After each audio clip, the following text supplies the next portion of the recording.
Welcome to the show. Today is episode number 50. I am so excited to share this with you. So, I wanted to talk a little bit about goal creation, intention creation, and how to finish out strong. Because if you're like me, you may have set some goals or intentions within the past year that you wanted to see if you could get to by the end of this year.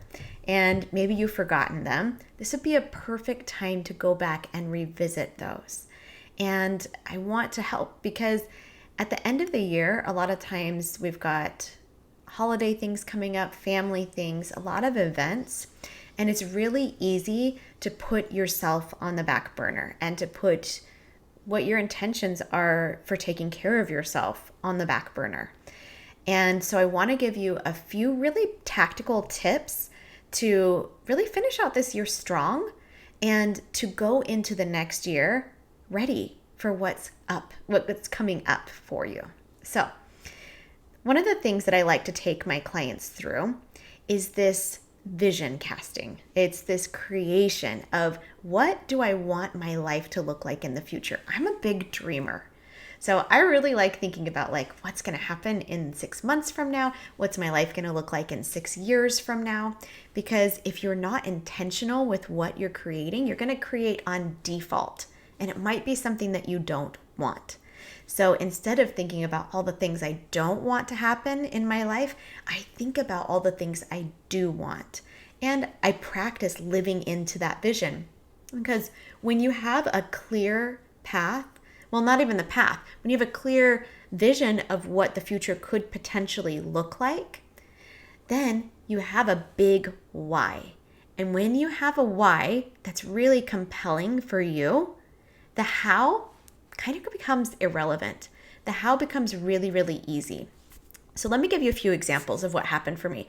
I actually like setting goals and intentions in October and November even more than January. Even September is good too.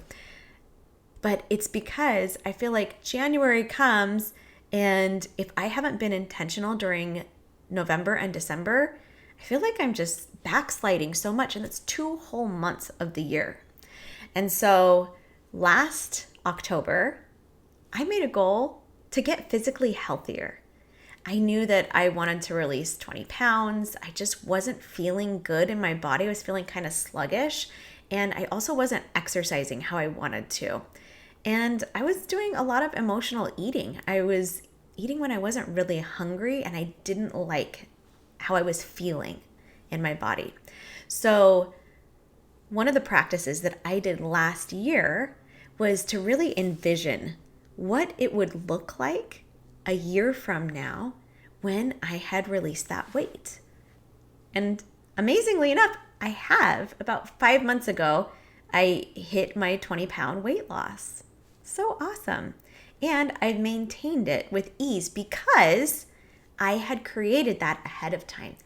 And personally for me, I have a very strong spiritual background, and I believe that we are spiritual beings having a human experience rather than human beings having the spiritual experience.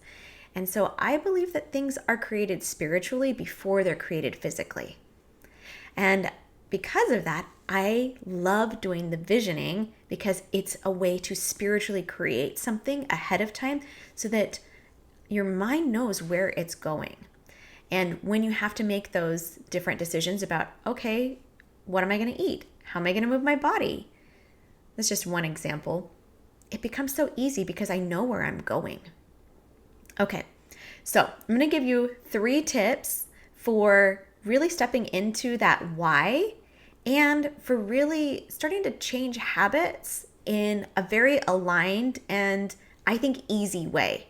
I think that there's lots of programs that you can go to for weight loss or whatever intention that you have that they're gonna tell you to get rid of everything in your house, to clean out the fridge, to never eat sugar again in your life. And I think that those have their place. But if you want permanent change that's going to last forever, it's starting really, really small and also keying into the first thing is emotions. So when you have a very clear vision of what's ahead, then you can step into what I like to do, this first thing of asking myself, how will I feel when? How am I going to feel when I have released 20 pounds? Another intention that I had last year at that same time was that I wanted to run 2 triathlons this year. And I did. And I wanted to do it chronic pain free. I joined a chronic pain coach program, and I don't have pain when I run anymore. It's incredible because I knew where I was going. And I asked myself during that time when I was creating the intentions with asking my body what she wanted, how am I going to feel when I've released 20 pounds? And how am I going to feel when I have run a triathlon pain-free? And for me, and it'll be different for you, you might have some similarities, but for me, I knew that I would feel accomplished and I would feel proud of myself. And if you're familiar with the model, if you're not, go back and watch some previous episodes. I know that those 2 emotions are created in my body by what I'm thinking. Okay, so in order to feel accomplished and in order to feel proud of myself, I have to, in the future, I'll be thinking thoughts that create those emotions. So in order to physically create what I wanted, I started to think about how can I generate those emotions right now. So let me give you an example. I got a walking treadmill last year, and I literally, when I started moving my body and started walking, I could only run like 2 minutes. And then that was like, okay, I gotta walk now. And every time I ran, or every time I walked and then did a little bit of running, I would think thoughts that would create accomplishment and proud of myself. And so it might just be like, that's amazing. I'm doing it. And those thoughts created that because in the future, I'm thinking, I did this. And so I just think it now. I'm like, I did this. I created this. And what's really cool is like this past week, I got on my walking treadmill. You can't see it. It's behind me. It's on the floor. I got on my treadmill and I ran 2 miles without stopping. It's huge improvement and without pain too, which was incredible. And so because I was able to step into that emotion while I was trying to create the result, it helped me to get there. So when you get there, it's not even a surprise. It's almost inevitable that it's going to happen because I've been practicing that all along. Okay, number 2, using this, I'll give you 2 scripts to kind of use. If you're, like I said, if you're on the YouTube channel, you can see what I'm going to tell you. But the first one is, I'm the type of person who. Now, I feel like I'm kind of a rebel. If I try to tell myself to do something, that's the first thing I want to run away from. I want to be like, no, I'm not doing that. And so I end up in a fight with myself. Using this script of I'm the type of person who really helps me to align with the person that has reached the goal and the objective. So for example, for me, it was like, I'm the type of person who plans her meals. I'm the type of person that washes the produce and then puts it in the fridge so it's easy to eat. I'm the type of person that listens to my body and asks her, what kind of movement do you want to do today? I'm the type of person who makes meals and plans her meals. So there's just different things that when I step into that identity of the person that does that thing, it connects me to my why and it connects me to what it is that I'm creating along the way. Okay, third thing is another thought that you can just fill in the blank. So it's blank is easy for me. I love this exercise. It's so powerful because if you think something is hard for you, then it's going to create frustration from that thought. It's hard, frustration, and then from your actions, you're not going to take the actions in order to get that result, whatever it is that you're trying to achieve. And then you make it hard on yourself. It's not fun. It's not easy.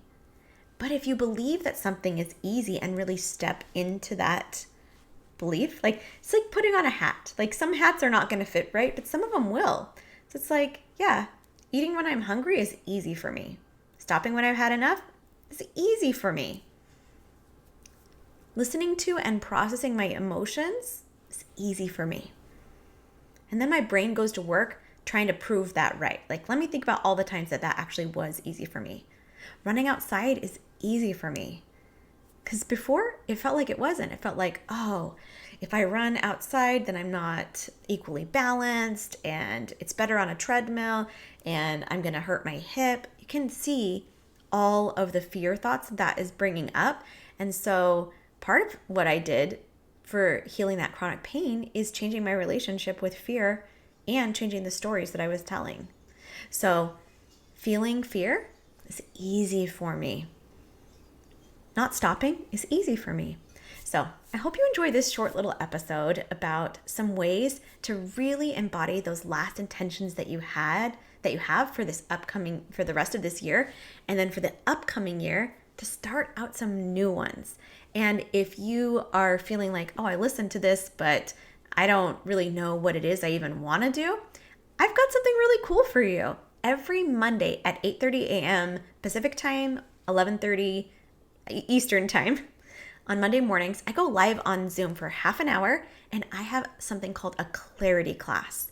And I ask you questions to help you to help you with your schedule with ease, and also to help you think about what it is that I want to be creating on purpose. Instead of living my life by default, how do I live my life with intentionality and purpose and direction?